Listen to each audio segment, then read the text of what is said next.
आप सभी विद्यार्थियों के लिए जो भी EMRS TGT PGT की तैयारी कर रहे हैं उनके लिए ये है मेरा तीसरा प्रैक्टिस सेट है और इसके भाग 4 से शुरू होता है आपका हिंदी वाला पोर्शन क्वेश्चन नंबर 41 से। चलिए बिना देर के शुरू करते हैं। विज्ञापन का उद्देश्य क्या नहीं होता? उपभोक्ता को लाभ पहुंचाना, विक्रेता की मदद करना, उत्पादक और उपभोक्ता में अच्छे संबंध बनाना या उत्पादक को लाभ पहुंचाना। तो देखिए ये क्वेश्चन हमारे जो खंडगा का क्वेश्चन था PGT का उससे है ये।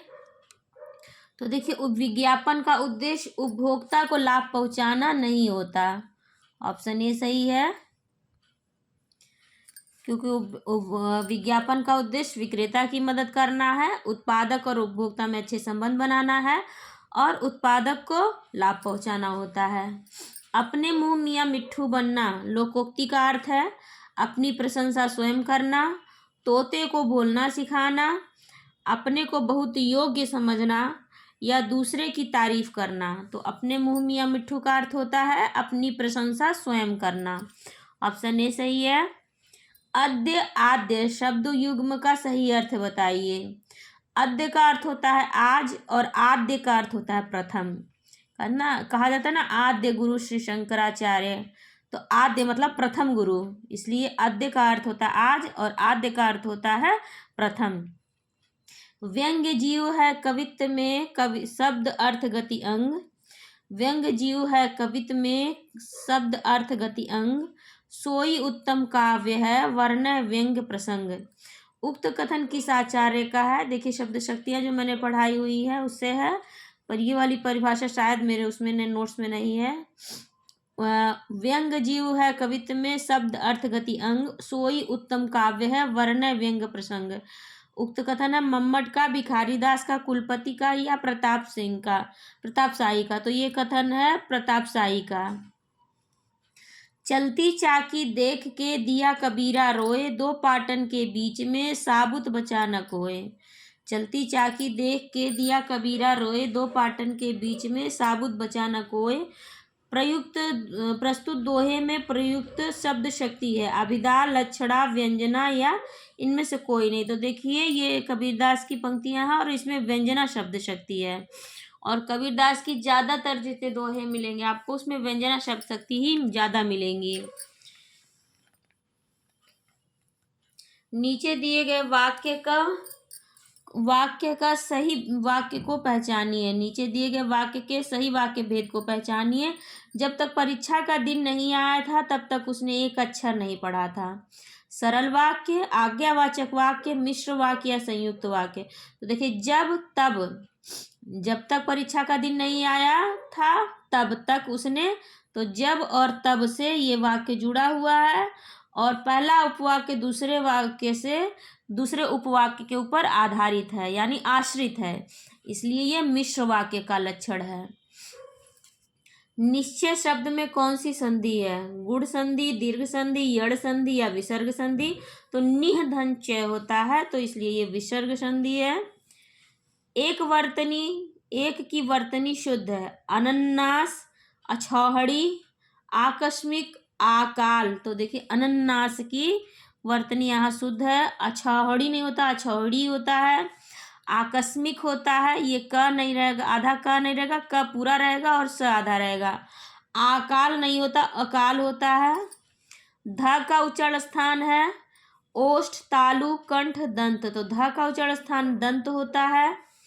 मरने के लिए तैयार हो जाना अर्थ देने वाला मुहावरा है। सिर पर खून सवार होना, सिर पर भूत सवार होना, सिर पर कफन बांध लेना या आंखों में खून उतर आना। तो मरने के लिए तैयार हो जाना अर्थ देने वाला मुहावरा है सिर पर कफन बांध लेना। हाथ कंगन को आरसी क्या? इस लोकोक्ति का अर्थ है अहंकार की बातें करना, शक्तिमान की विजय, प्रत्यक्ष के लिए प्रमाण क्या? सिद्धांतहीन मनुष्य। तो हाथ कंगन को आरसी क्या, पढ़े लिखे को फारसी क्या, ये प्रत्यक्ष के लिए प्रमाण इसका होगा अर्थ। जहाँ एक शब्द का भिन्न भिन्न अर्थों में प्रयोग हो वहाँ कौन सा अलंकार होता है? तो देखिए हालांकि ये परिभाषा जो है प्रश्न में पूर्ण नहीं पूछी गई है, पर इसका उत्तर होगा यमक। यमक में एक शब्द दो बार आते हैं और दोनों बार उसके अर्थ अलग अलग होते हैं। और श्लेष में एक ही शब्द रहता है, एक बार उसका प्रयोग किया जाता है, पर भिन्न भिन्न संदर्भों में उसके अर्थ अलग अलग हो जाते हैं। इसलिए जहाँ एक शब्द का भिन्न भिन्न अर्थों में प्रयोग हो वहाँ पर अलंकार, वैसे तो श्लेष होना चाहिए, लेकिन एक ही शब्द के भिन्न भिन्न अर्थ हों, लेकिन एक शब्द का अलग अलग अर्थ होता है तो वहाँ पे यमक अलंकार होता है, परंतु वो दोहे में दो बार आना चाहिए। उदित उदयगिरि मंच पर रघुबर बाल पतंग, विकसे संत सरोज सब हर्षे लोचन भृंग में कौन सा अलंकार है?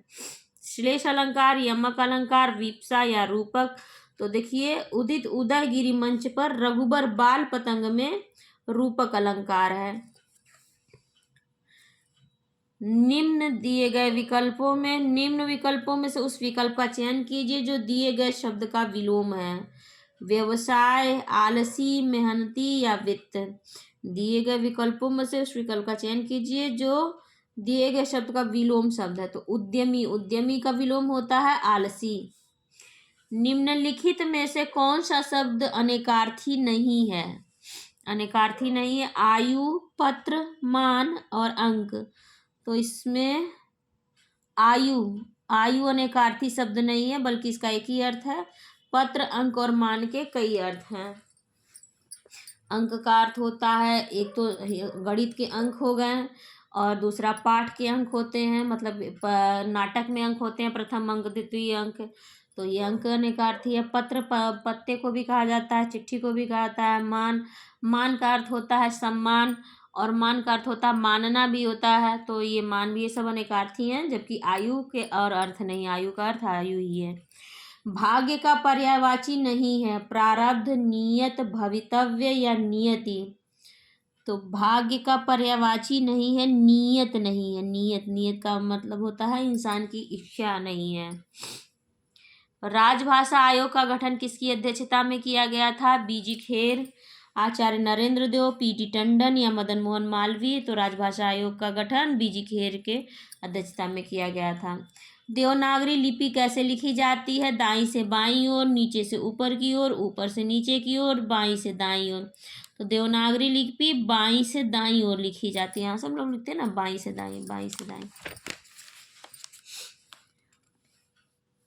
पश्चिमी हिंदी की उत्पत्ति इनमें से किस अपभ्रंश से हुई है? पश्चिमी हिंदी, सौरसेनी, पैसाची, मागधी, अर्धमागधी?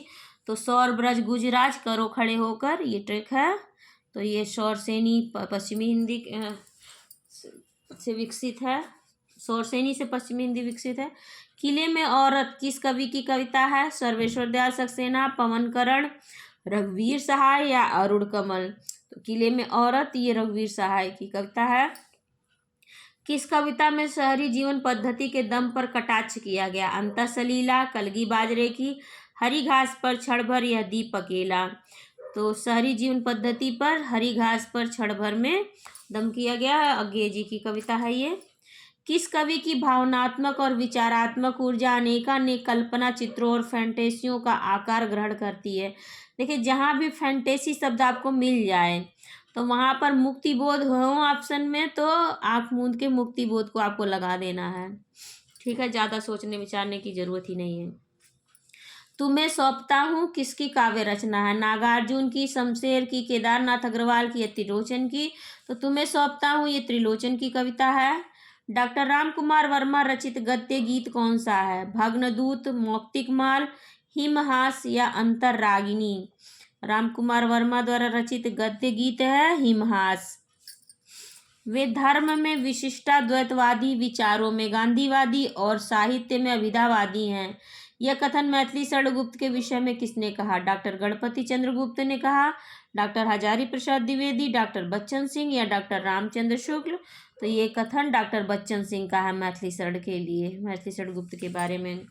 घूरे का लत्ता बीने, कनातन का ढोल बांधे, जैसा शीर्षक किस लेखक ने दिया था? भारतेंदु हरिश्चंद्र, प्रताप नारायण मिश्र, बालकृष्ण भट्ट या बद्री नारायण चौधरी? तो घूरे का लत्ता बीने, कनातन का ढोल बांधे जैसा शीर्षक ये प्रताप नारायण मिश्र ने दिया हुआ है। रामचंद्र शुक्ल ने हिंदी साहित्य का इतिहास में देव के कितने ग्रंथों का उल्लेख किया गया है? देखिए, देव के ऊपर मेरी वीडियो है, उन्होंने 52 या 72 ग्रंथों का उल्लेख किया है, माना है कि इन्होंने लिखे हैं आचार्य शुक्ल ने, परंतु 23 ही उनमें से उपलब्ध है। तो 72 या 52 तो ऑप्शन में भी नहीं है, इसलिए इसका उत्तर होगा 23। तुलसी गंग दुओ है सुकविन के सरदार। सुकविन के सरदार, यह कथन किसका है? नाभादास का, गंग का, भिखारी दास का या रहीम दास का? तो ये कथन है भिखारी दास का। पुष्टि मार्ग को जहाज जात है, जो सो जाको कछु लेना होए सो लेओ। सूरदास की मृत्यु को सन्निकट जान कर ये शोकार्त वचन किसके हैं? गोकुलनाथ के, विठलनाथ के, कुंभलनाथ के या नंददास के? तो ये कथन विठलनाथ ने कहा था। सुंदरकांड रामचरितमानस का कौन सा कांड है? तो इसकी मैंने ट्रिक बनाई थी। बालक आया अरे किस सुंदर, तो बालक आया अरे किस सुंदर लंका में उतरा, ये 5वां कांड है सुंदरकांड। बालक आया अरे किस सुंदर, 5वां कांड। पद्मावत का बंगला अनुवाद किसने किया है? मगन ठाकुर ने, अवलो उजाला ने, नसरुद्दीन हुसैन ने या सुजाउद्दौला ने? तो पद्मावत का बांग्ला अनुवाद अवलो उजाला ने किया है। दादू दयाल का जन्म कहाँ हुआ था? अहमदाबाद, बीकानेर, मारवाड़ या जयपुर? तो इनका जन्म हुआ था अहमदाबाद में। कबीरदास ऐसे ही मिलन बिंदु पर खड़े थे जहाँ से एक ओर हिंदुत्व निकल जाता है और दूसरी ओर मुसलमानत्व। कबीर विषयक उक्त मान्यता किसकी है? तो ये मैंने जो वीडियो बनाई हुई है कबीरदास पे उसमें है, ये हजारी प्रसाद द्विवेदी जी का कथन है। रुद्र संप्रदाय की स्थापना की थी रुद्र स्वामी, श्री स्वामी, विष्णु स्वामी या निम्बारकाचार्य ने? तो रुद्र विष्णु शुद्ध ये ट्रिक है, ये विष्णु स्वामी का संप्रदाय है रुद्र संप्रदाय। चंद्रबरदाई ने पृथ्वीराज रासों में निम्नलिखित में से मुख्यतः किस छंद का प्रयोग किया है? अरिल, पद्धड़िया, कवित्त या सवैया? तो पृथ्वीराज रासों में मुख्य रूप से कवित्त छंद का प्रयोग किया है। विद्यापति को कृष्ण भक्तों की परंपरा में न समझना चाहिए, ये इनमें से किसका कथन है? हजारी प्रसाद द्विवेदी, रामचंद्र शुक्ल, रामकुमार वर्मा या बच्चन सिंह? तो ये विद्यापति के बारे में रामचंद्र शुक्ल जी का कथन है। साहित्य इतिहास का दर्शन किसका ग्रंथ है? नागेंद्र, नलिन विलोचन शर्मा, महावीर प्रसाद द्विवेदी या नंदुलारे वाजपेयी? साहित्य का इतिहास दर्शन ये नलिन विलोचन शर्मा जी का इतिहास ग्रंथ है। मिश्र बंधु ने रीतिकाल को नाम दिया था श्रृंगार काल, अलंकृत काल, कला काल या रसाल काल? तो मिश्र बंधुओं ने अलंकृत काल नाम दिया है रीतिकाल को। श्रृंगार काल विश्वनाथ प्रसाद मिश्र ने दिया है। किन्नर देश में किस विधा की रचना है? निबंध, संस्मरण, रिपोर्टाज या यात्रा वृत्तांत? तो किन्नर देश में ये राव सांकृत्यायन जी का यात्रा वृत्तांत है। रिपोर्टाज किस भाषा का शब्द है? जर्मन, फ्रांसीसी, अंग्रेजी या हिंदी? तो रिपोर्टाज फ्रांसीसी भाषा का शब्द है। बचपन की स्मृतियां के लेखक है महादेव प्रसाद, अरे महादेवी वर्मा, राम वृक्ष बेनीपुरी, शांति प्रिय द्विवेदी या राव सांकृत्यायन? तो बचपन की स्मृतियां ये राव सांकृत्यायन की रचना है। मिला तेज से तेज किस विधा की रचना है? संस्मरण, रेखाचित्र, जीवनी या आत्मकथा? तो मिला तेज से तेज ये जीवनी विधा की रचना है। चेहरे अनेक किसकी आत्मकथा है? नेमीचंद्र जैन, धर्मवीर भारती, इलाचंद्र जोशी या उपेंद्रनाथ अश्क? तो चेहरे अनेक ये उपेंद्रनाथ अश्क की आत्मकथा है। निबंध को गद्य का निकष किस आलोचक ने माना है? हजारी प्रसाद द्विवेदी, रामचंद्र शुक्ल, महावीर प्रसाद द्विवेदी या श्याम सुंदर दास? तो निबंध को गद्य का निकष महावीर प्रसाद द्विवेदी जी ने माना है। महादेवी वर्मा की कौन सी कृति में स्त्री जीवन की समस्याओं से संबंधित निबंधों का संग्रह है? तो स्त्री जीवन से संबंधित समस्याओं का संग्रह श्रृंखला की कड़ियां में है। जीप पर सवार इल्लियां किसकी हास्य व्यंग्य रचना है? रविन्द्रनाथ त्यागी, शरद जोशी, सुदर्शन मजीठिया, नरेंद्र कोहली? तो जीप पर सवार इल्लियां ये शरद जोशी का व्यंग्य रचना। निम्नलिखित में से किस कहानी के लेखक प्रेमचंद नहीं है? बड़े घर की बेटी, मिसपद्या, ठाकुर का कुआं या छोटा जादूगर? तो छोटा जादूगर इनकी कहानी नहीं है प्रेमचंद की, ये जयशंकर प्रसाद की कहानी है।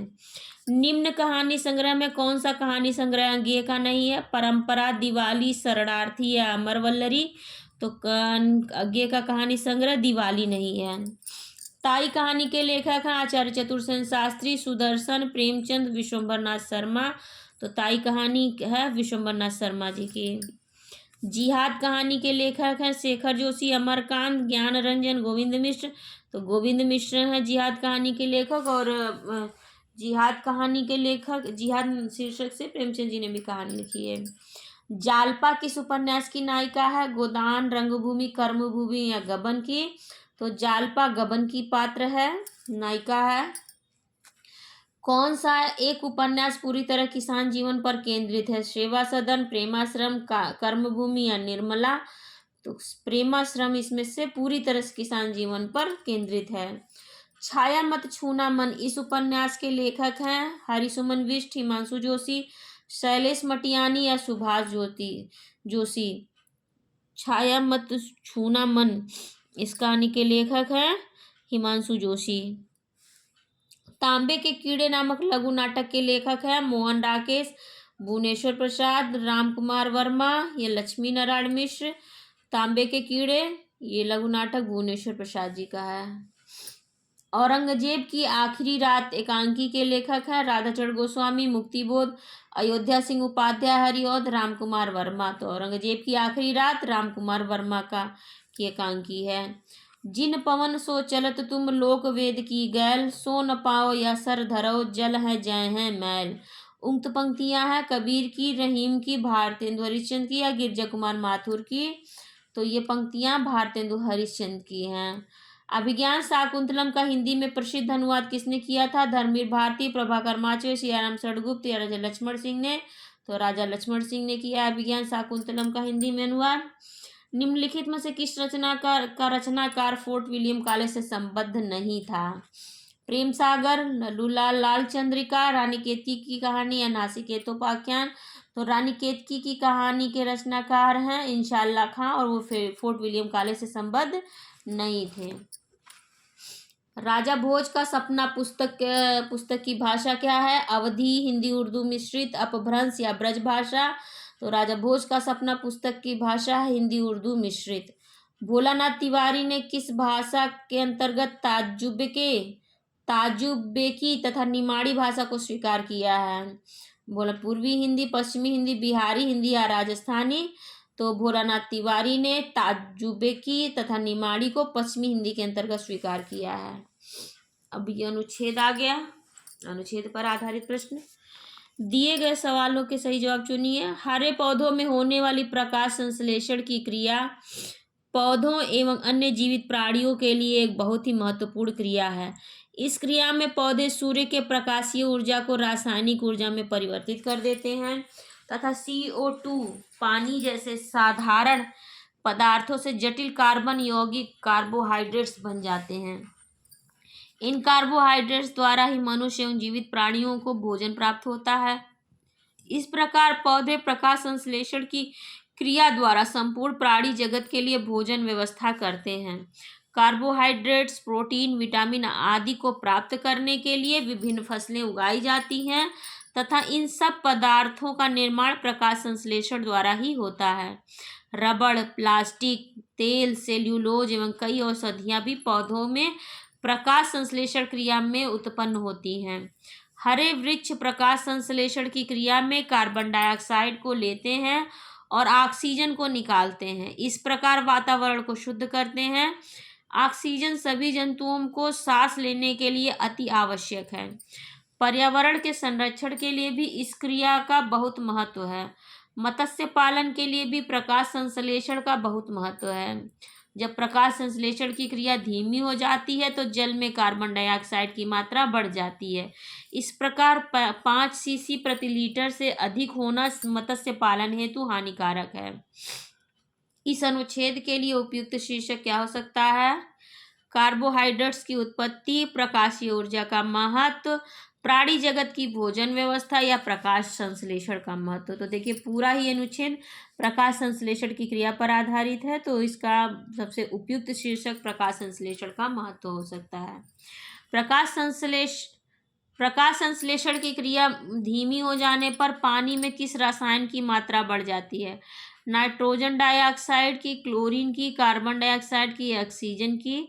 प्रकाश संश्लेषण की क्रिया धीमी हो जाने पर पानी में किसकी क्रिया कम हो जाती है? तो कार्बन डाइऑक्साइड की कमी हो जाती है। किस रसायन की मात्रा बढ़ जाती है? कार्बन डाइऑक्साइड की मात्रा बढ़ जाती है। प्रकाश संश्लेषण किसके लिए महत्वपूर्ण है? प्राणी जगत की भोजन व्यवस्था के लिए, उपरोक्त सभी के लिए, मछलियों के पालन के लिए, औषधियों की तैयारी के लिए। तो देखिए ये उपर्युक्त सभी के लिए जरूरी है होता है प्रकाश संश्लेषण। प्रकाश संश्लेषण की क्रिया कहाँ होती है? हवा में, हरे पौधे में, मिट्टी में या पहाड़ों में? तो प्रकाश संश्लेषण की क्रिया हरे पौधों में होती है। प्रकाश संश्लेषण होने के लिए किसकी आवश्यकता नहीं है? मिट्टी की, कार्बन डाइऑक्साइड की, जल की या प्रकाश की? तो मिट्टी की आवश्यकता नहीं है, कार्बन डाइऑक्साइड, जल और प्रकाश की आवश्यकता होती है प्रकाश संश्लेषण के लिए। अब देखिए यहाँ से आगे क्वेश्चन, निम्नलिखित में से कौन से कौशल छटाई सॉर्टिंग पर ध्यान केंद्रित किया जाता है?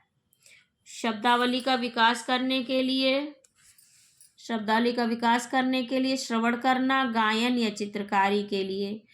तो कौशल छटाई या सॉर्टिंग पर ध्यान केंद्रित करने के लिए, शब्दावली का विकास करने के लिए ये ध्यान केंद्रित किया जाता है। शब्द स्तर पर लेखन का उद्देश्य क्या है? नई शब्दावली, लिखावट और वर्तनी सीखना, नई संरचनाओं और कार्यों का अभ्यास करना, योजना, प्रारूपण, संपादन और खाका को समझना, संज्ञानात्मक जागरूकता का विकास करना। तो देखिए शब्द स्तर पर लेखन का उद्देश्य होता है नई शब्दावली, लिखावट और वर्तनी सीखना। भाषा के बारे में निम्नलिखित में से कौन सा कथन सही है? यह अपने साथी वक्ताओं से विरासत में मिली यादों और प्रतीकों का एक संग्रह प्रदान करता है और इसे अपने जीवन काल में बनाया जाता है।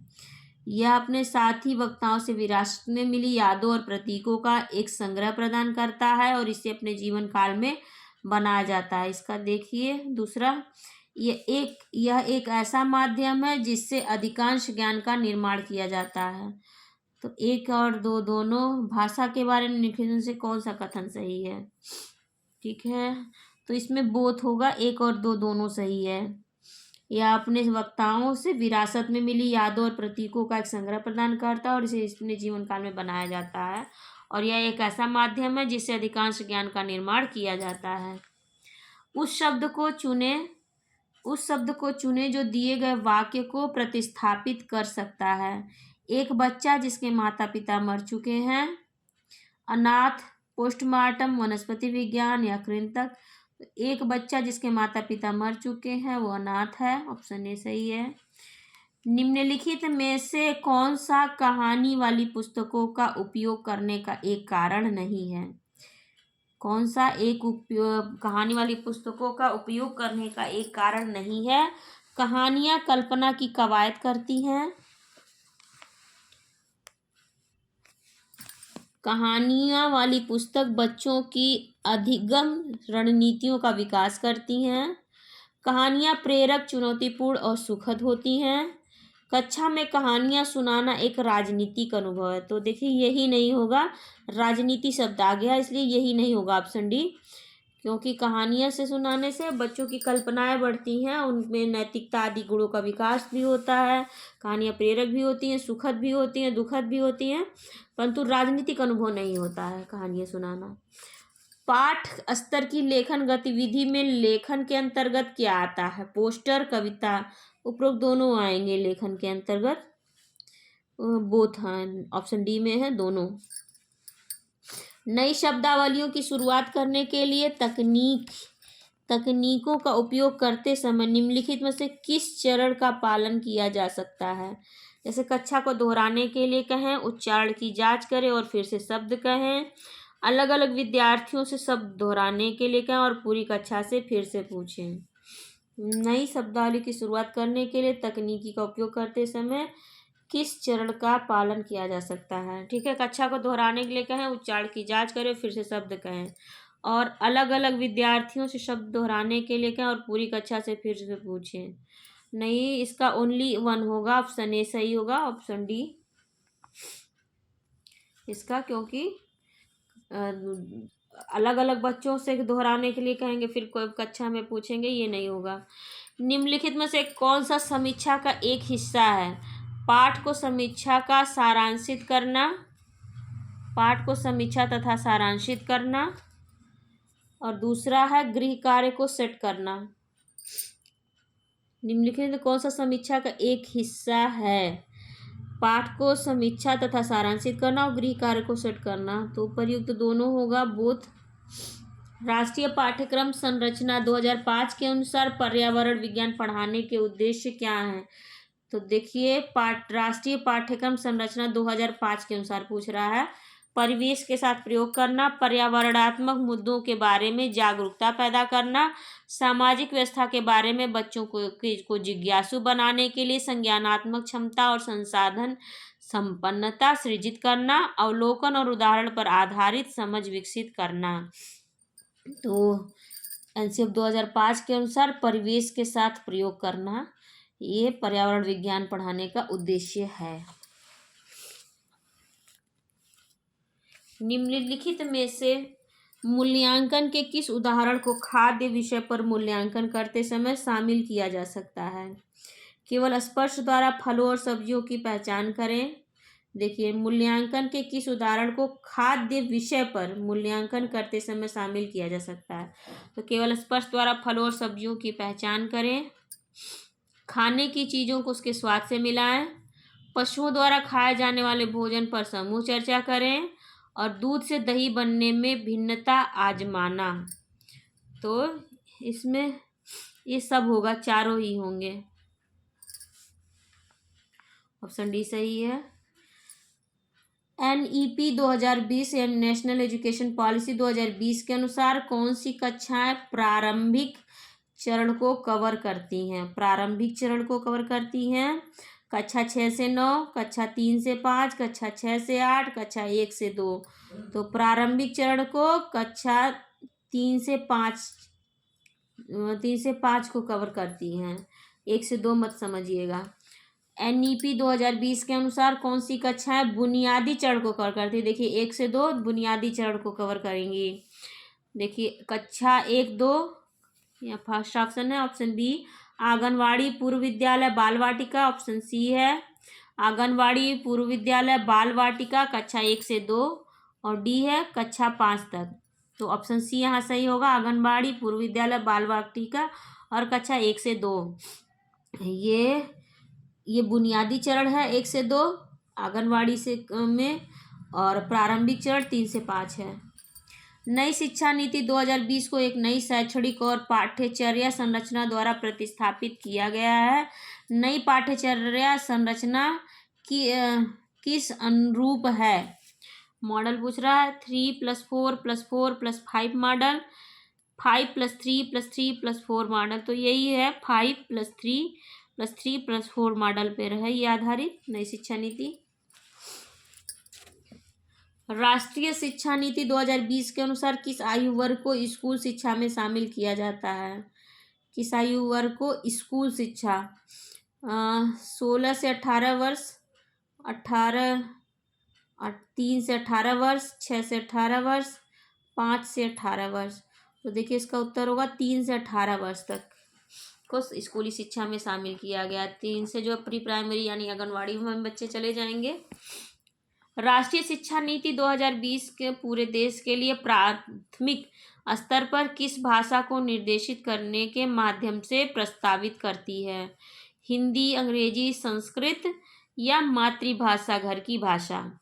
तो राष्ट्रीय शिक्षा नीति 2020 पूरे देश के लिए प्राथमिक स्तर पर और मातृभाषा पर, घर की भाषा पर भाषा निर्देश के माध्यम से प्रस्तावित करती है। और ये देखिए, लैंग्वेज कॉम्पिटेंसी टेस्ट में हिंदी वाला देखते हैं क्वेश्चन। घी के दिए जलाना मुहावरा का सही अर्थ है? दिवाली मनाना, खुशी मनाना, रईसी प्रकट करना, अपने को विशिष्ट समझना। तो घी के दिए जलाना यानी खुशी मनाना। हमें यथाशक्ति दान करना चाहिए, रेखांकित शब्द में समास है। यथाशक्ति अव्ययी भाव समास है, यथा लगा हुआ, अव्यय लगा हुआ है। अत्युक्ति शब्द में संधि है, दीर्घ, गुड़, यड़ या अयादि। अति धन युक्ति देखिए अति धन युक्ति होगा, उक्ति, तो यहाँ ई और ऊ आ रहा है, ऊ के जगह पे यहाँ पर य बन जा रहा है, इसलिए यहाँ पर यड़ संधि है। यड़ संधि इको यड़ची सूत्र से ये इसमें यहाँ काम करेगा अति युक्ति में। जो कठिनाई से मिलता है के लिए एक शब्द है दुर्लभ, अलभ्य, अप्राप्त या अनुपलब्ध। तो जो कठिनाई से मिलता है वो दुर्लभ होता है। जनार्दन किसका पर्यायवाची है? राम का, कृष्ण का, विष्णु का या ब्रह्मा का? तो जनार्दन कहा जाता है विष्णु जी को। गुणवाचक विशेषण के कितने भेद होते हैं? 4, 5, 6 या 7। गुणवाचक विशेषण के 7 भेद हैं। निम्न में से संज्ञा शब्द है गंगा, पुराना, नीला या मोटा। तो संज्ञा शब्द इसमें गंगा है, बाकी सब विशेषण है। निम्नलिखित विकल्पों में से कौन सा शब्द उदार का विलोम है? उदार का कठोर, निर्भय, अपव्यय, अनुदार। तो उदार का अनुदार हो जाएगा विलोम। किन शब्दों से वचन की पहचान नहीं होती है? संज्ञा, क्रिया, क्रिया विशेषण या विशेषण। किन शब्दों से वचन की पहचान है? तो वचन की पहचान क्रिया विशेषण से नहीं होती है। अशुद्ध वाक्य का चयन कीजिए। कामायनी उच्च कोटि का काव्य है, माता पिता पूज्यनीय है, आपका भविष्य उज्जवल हो। इस पुस्तक का नया संस्करण प्रकाशित हो रहा। अशुद्ध वाक्य का चयन कीजिए। तो इसका उत्तर होगा माता पिता पूज्यनीय है, पूज्यनीय नहीं पूज्य है, माता पिता पूज्य हैं। ये भाग हुआ, ये इंग्लिश वाला पोर्शन आ गया। अब खड़ी बोली हिंदी का प्रथम महाकाव्य कौन सा है? कामायनी, उर्वशी, प्रियप्रवास या पद्मावत। तो प्रियप्रवास है। प्रगतिशील लेखक संघ का पहला अधिवेशन किस वर्ष हुआ था? 1936 में प्रेमचंद ने इसकी अध्यक्षता की थी। अलंकार के मुख्यतः भेद निम्न में से कौन माने जाते हैं? शब्दालंकार, अर्थालंकार तथा उभयालंकार। शब्दार्था रसालंकार, शब्दार्था मिश्रालंकार, भावा मिश्रा उभय। शब्दालंकार, अर्थालंकार तथा उभयालंकार माना जाता है। वैसे 2 ही भेद हैं, शब्द और अर्थ। दामिनी दमक रही घनमाही, खलकै प्रीति जथा थिर नाही। दामिनी दमक रही घनमाही, खलकै प्रीति जथा थिर नाही। तो इसका क्या होगा? सवैया, दोहा, चौपाई या सोरठा। अगर हम मात्रा लगा के देखें 1 2 2 4 2 6 7 8 9 10 11 12 13 14 15 16 16 मात्राएं आ रही हैं। चौपाई छंद है। भरत के रस सूत्र में निम्नलिखित में से किसका उल्लेख नहीं है? विभाव, अनुभाव, अस्थाई भाव या संचारी भाव। भरत के रस सूत्र में किसका उल्लेख नहीं है? विभाव, अनुभाव और संचारी भाव का है, अस्थाई भाव का नहीं है। पवन का शुद्ध संधि विच्छेद होता है पोधन अन, पवधन अन, पहधन अन, पवधन पोधन अन होता है। आप बीती शब्द में समास है। आप बीती, आपके ऊपर बीती यानी कि तत्पुरुष समास है, अपने आप पर बीती। निम्नलिखित में से कौन सा शब्द में अनुनासिकता है? संभावित, संभावना, संभव, संभावना, संभालना। संभावित अनुनासिकता है, तो इसमें संभालना में है अनुनासिकता। निम्न इसमें से कौन सा पुल्लिंग शब्द स्त्रीलिंग में प्रत्यय लगने से बना है? इसमें से कौन सा पुल्लिंग शब्द स्त्रीलिंग शब्द में प्रत्यय लगने से बना? मर्दाना, बुढ़ापा, भेड़ा, विधुर। तो इसमें कौन सा है? भेड़ा,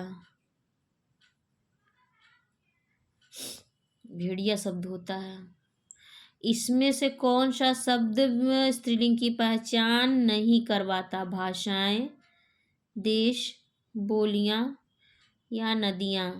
तो इसमें देश जो है स्त्रीलिंग शब्द की पहचान नहीं करता, जबकि भाषाएं, बोलियां और नदियां ये ज़्यादातर मतलब 99.99 ये सब जो है स्त्रीलिंग होती हैं। में ख़त्म होती है। 150 प्रश्न पूरे हुए। आप लोगों को प्रैक्टिस सेट कैसी लग रही है ज़रूर बताइएगा। लाइक ज़रूर किया कीजिए आप लोग, और जो भी लोग नए आ रहे हैं चैनल पर, जो भी वीडियो देख रहे हैं, प्लीज़ आप लोग ज़रूर सब्सक्राइब करिए चैनल को। और जो भी प्रश्न हो या जो भी शंकाएँ हो, आप कमेंट सेक्शन में मुझसे ज़रूर पूछ सकते हैं। अपने विचार भी मुझे बता सकते हैं, और आपका एक लाइक और आपका एक कमेंट मुझे और प्रोत्साहित करता है कि मैं और भी वीडियो जल्दी जल्दी बनाऊँ। आप सभी का बहुत बहुत धन्यवाद।